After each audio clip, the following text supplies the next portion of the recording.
What happens next is insane. Katy Turs, NBC's former Trump correspondent, is coming out with a new book about her experience on the campaign trail. Inside, she makes a desperate attempt to cash in on her brief working relationship with the president. Trump's less-than-stellar opinion of Turs is well documented. During one campaign rally, Trump called Katy a third-rate reporter from the podium. At another, he gave the journalist one of his famous nicknames, Little Katy. Turs doesn't seem to care much for the president, either. In her new book, she includes a stunning passage that seems to accuse the president of something ridiculous. "Before I know what's happening, his hands are on my shoulders and his lips are on my cheek," Turs wrote of a meeting she had with Trump. "My eyes widen. My body freezes. My heart stops." The implication is pretty clear. Through coded language, Turs is desperately trying to evoke sexual assault. But all it was a friendly kiss on the cheek. It's a standard hello shared by many presidents, including Obama. Turs knows this and the media knows this, but they don't care. All they care about is feeding the lie that Trump disrespects women. This morning, Trump responded to the sad attempt at defamation. Share so that Turs' story is seen for what it is, a baseless attack on the president. "We can't let this anti-Trump reporter control the narrative on this story."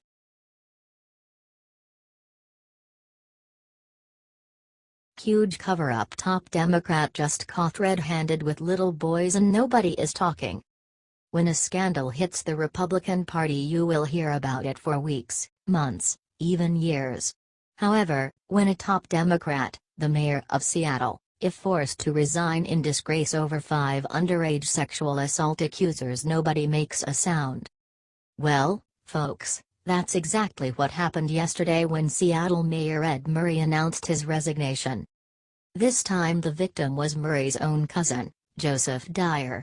Mr. Dyer revealed that Murray had sexually assaulted him when he was only 13 years old and Murray was in his mid-20s. One of his other victims, Lloyd Anderson, was reportedly happy that Murray finally was forced to resign but sad that it took 5 young boys being sexually abused by a respected Democrat mayor for it to happen. "I wonder how many other victims are out there," Anderson said. Murray denies the allegations, but the more that come out over decades and from people close to him, the more they seem to hold weight. Now with his resignation, it's hard not to take the side of the victims. This is the kind of filth allowed to prosper in the Democrat Party.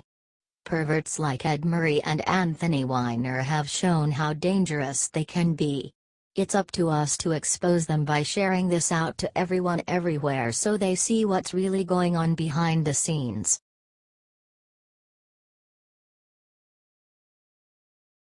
Ultimate justice. The Supreme Court just gave Trump travel ban exactly what it needed. Before Donald Trump was even elected President of the United States, he made it clear he loves winning. And now the Supreme Court has just delivered him the ultimate win for his travel ban. So earlier one of the lower appeals courts heard the case of the travel ban and tried to make a ruling that President Trump had to let in anyone who was pre-approved as well as anyone who was a close relative, aunt, uncle, cousin, grandparent, etc. Well, President Trump was not too happy when he heard they were gonna use their loophole to let in 24,000 new refugees. That's why he asked the Supreme Court to act fast. And they did. Today the Supreme Court ruled that the Trump administration can uphold the current ban until after the Supreme Court has their official hearing over the ban on October 10. No matter how you slice it, this is a big win for the Trump administration. This travel ban has been a headache since the very beginning and now there is a light at the end of the tunnel. Of course, the media will find 1,000 different ways to try and spin this against the president. That's what they do. They spin everything.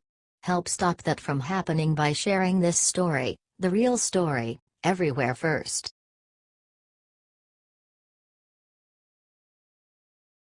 Expert mode. President Trump just made 3 Democrats do the impossible. Democrats have been flat out resisting working with the president at all costs for seemingly no other reason than because they're mad he won the election. Little do they know, President Trump is an expert negotiator. He wrote The Art of the Deal, after all. And he can even get Democrats on his side if he wants them. The president is trying to craft new tax reform, which should be a bipartisan issue, as even Democrats have railed against the inefficiencies of the current tax code. Nevertheless, President Trump has been met with bullheaded resistance. Until now.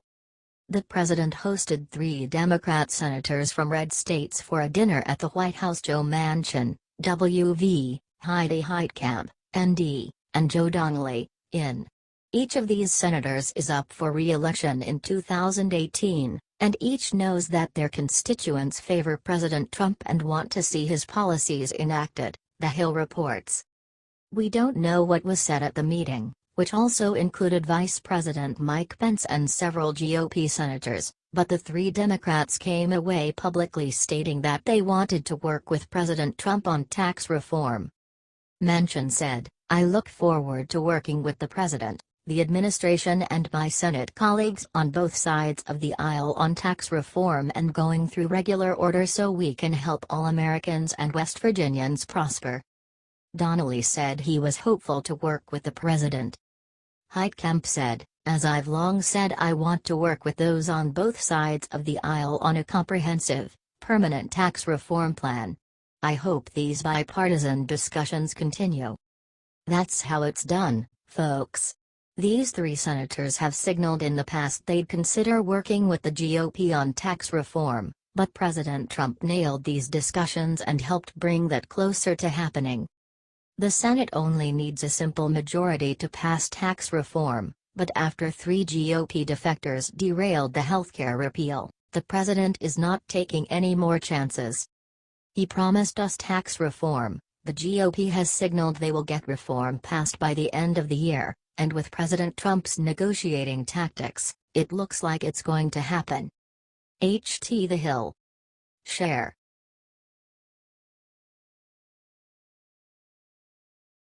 Liberal freak out: Trump may change crucial refugee law for first time in 30 years. President Trump has been a strong critic of America's current immigration system, which he, and many of his supporters, see as far too relaxed. President Trump has been particularly critical of the refugee system and has famously attempted to implement a temporary refugee ban on 6 high-risk countries. The Supreme Court will hear arguments over the legality of the ban in October. But until then, senior Trump officials have been advising the president to simply lower the total quota for refugees. Trump had set the cap at 50,000 in July, but has the option of resetting the number every October 1. The number has not been less than 50,000 since 1980. The quota Obama set for 2016 was 110,000. The New York Times reports Trump has seriously been considering this option, even referencing that Trump's senior advisor for policy, Stephen Miller, has been pushing for a lower refugee quota. This sounds like a great potential policy to limit the influx of refugees, one that the liberal courts can't find a way to work around. If you agree with this kind of policy, show your support by sharing. HT The Hill.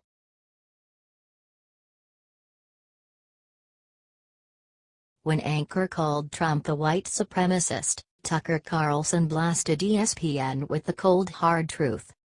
Progressives have truly been ruining some fine American institutions, and ESPN is a prime example. The whole network has been hemorrhaging subscribers after a sudden hard left turn after being acquired by Disney.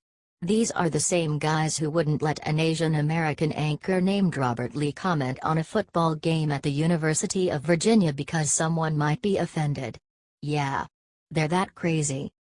On Monday, another one of ESPN's anchors went off the deep end on objectivity and flat out called President Trump and those around him white supremacists.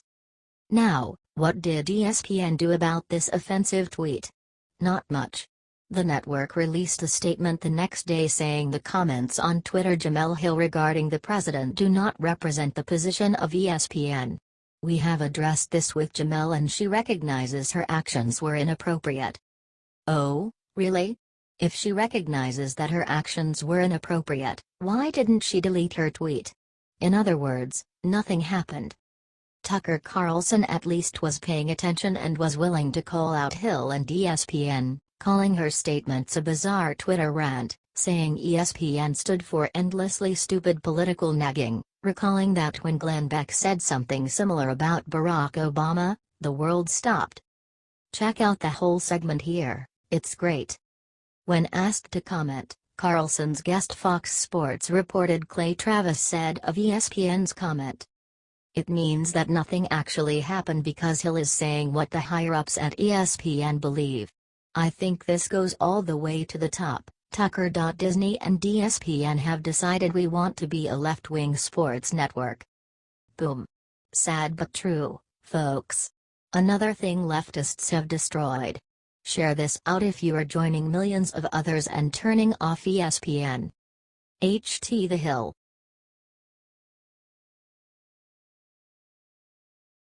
Right when Tim Tebow met with World War II vet, he reached up to do something miraculous. Former quarterback Tim Tebow has frequently been mocked by the left for being a Christian. Tebow just lets it all roll off his back and uses that faith to do good works and serve his community. That kind heart and gentle soul was on display in full force on Monday, as Tebow, a Florida native, spent time at a hurricane shelter with evacuees of Hurricane Irma. One person he visited was extra special and elderly World War II veteran who seemed so happy to chat with Tebow that he brought out his harmonica and played a little tune. Check out this sweet moment in the video below.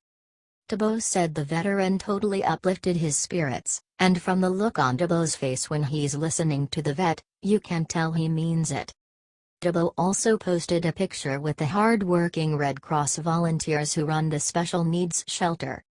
Tebow was a star quarterback for the University of Florida football team, and went on to play for the Denver Broncos and the New York Jets.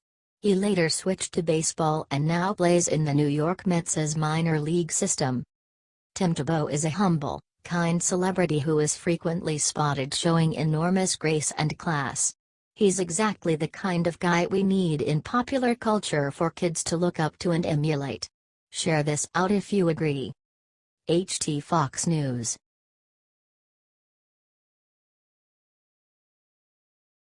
Busted Hillary Clinton lawyer Cheryl Mills just got crushed by karma like never before. A judge in Maryland just slammed Hillary Clinton's shady lawyers with a heaping spoonful of justice on Monday. Circuit Judge Paul F. Harris Jr. ordered the Maryland bar to investigate Cheryl Mills, Heather Samuelson, and David D. Kendall for destroying thousands of Hillary Clinton's emails. Ty Clevenger, a New York attorney hell-bent on attempting to prove Hillary Clinton committed perjury, filed a complaint against the lawyers, saying they should be investigated for wrongdoing. Judge Harris commented that Clevenger's complaint appears to have merit.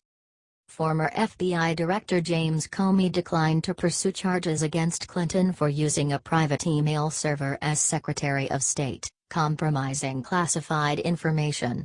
The FBI offered Cheryl Mills and Heather Samuelson immunity for their testimony. Things are finally starting to catch up to Hillary Clinton. The process is slow. She's a big fish to fry and she isn't going to get busted over just anything, even if the least thing she's done would put an ordinary person away for years and years. The evidence is piling up though, and we're here to document all of it. The lawyers are now under investigation. The truth will come to the light. The media isn't going to advertise this one, so share it far and wide, patriots. Fox News.